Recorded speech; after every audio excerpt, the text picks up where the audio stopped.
Sometimes a single year or even a single day can change the course of history. Well, 1919 was one of those years for India. This is the story of how a promise of partnership was completely shattered and how an act of state terror lit the fire for independence. Picture this. World War I is over. Over 1 million Indian soldiers fought and died for the British Empire. So back in India, there's this real feeling of hope, The expectation was pretty clear.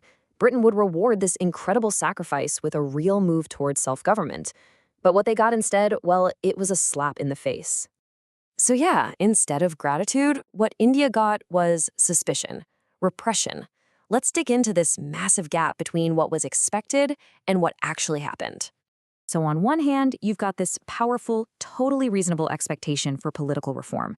But on the other hand, the British Raj, they saw the rise in Indian nationalism not as a partnership, but as a threat.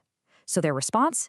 It wasn't a handshake. It was a clenched fist, a policy designed to crush any and all opposition. And this clenched fist had a name. Officially, it was the Anarchical and Revolutionary Crimes Act of 1919. But everyone came to know it by the name of the man who recommended it. The key word there is permanent. See, the British government was spooked. They saw things like the Bolshevik Revolution happening and got scared. So they took these temporary wartime emergency powers and made them a permanent part of the law. The message couldn't have been clearer. Imperial control was now way more important than the freedom of its people. And I mean, just look at these powers. This wasn't just about keeping the peace. This was a full-on assault on basic human rights. Arresting anyone you want without a warrant, holding them for 2 years without even a trial, silencing the press. This went against the very idea of justice the British always claimed to stand for. A slogan just popped up everywhere across India that perfectly captured how people felt. No dalil, no vakil, no appeal.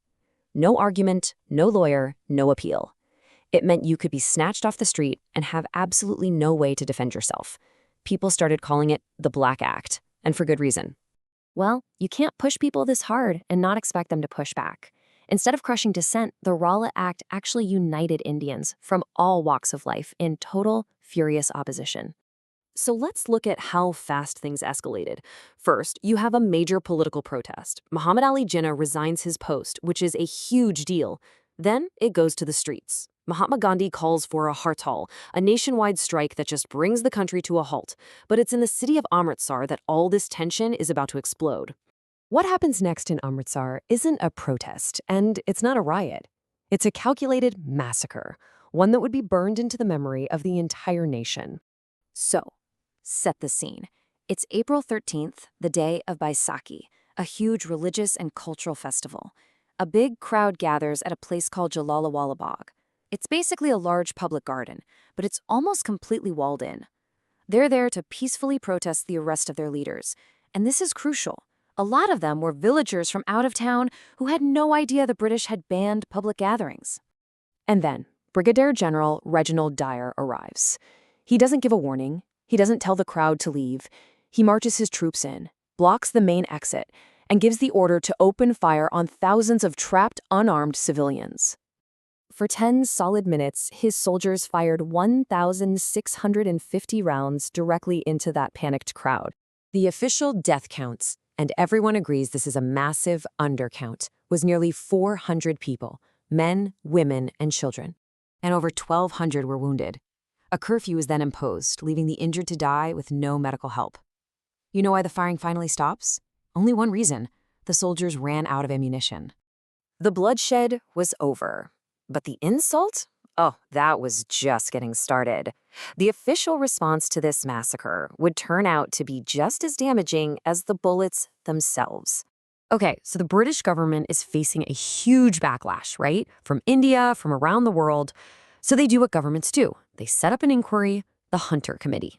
For a lot of Indians, this was kind of the last chance for British justice to prove it actually meant something. But when General Dyer himself testified, he laid the chilling truth bare for everyone to see. He said, and this is a direct quote, that his goal wasn't just to disperse the crowd, it was to produce a sufficient impression throughout India. He flat out admitted his intent, to terrorize an entire population into submission. So what was the outcome? What happened to him? Dyer was relieved of his command. And that's it. No criminal charges, no trial, nothing. In fact, when he went back to Britain, many people treated him as a hero, calling him the savior of the Punjab. For Indians, this wasn't just a failure of justice, it was a profound, soul-crushing insult. And that right there is the ultimate legacy. This one brutal act, followed by the complete denial of any real justice, just obliterated any lingering belief that the British Empire was a force for good. It was the point of no return. So it really makes you think, doesn't it? How can a single day, a single atrocity, become the catalyst that transforms a population of loyal subjects into a nation of determined revolutionaries?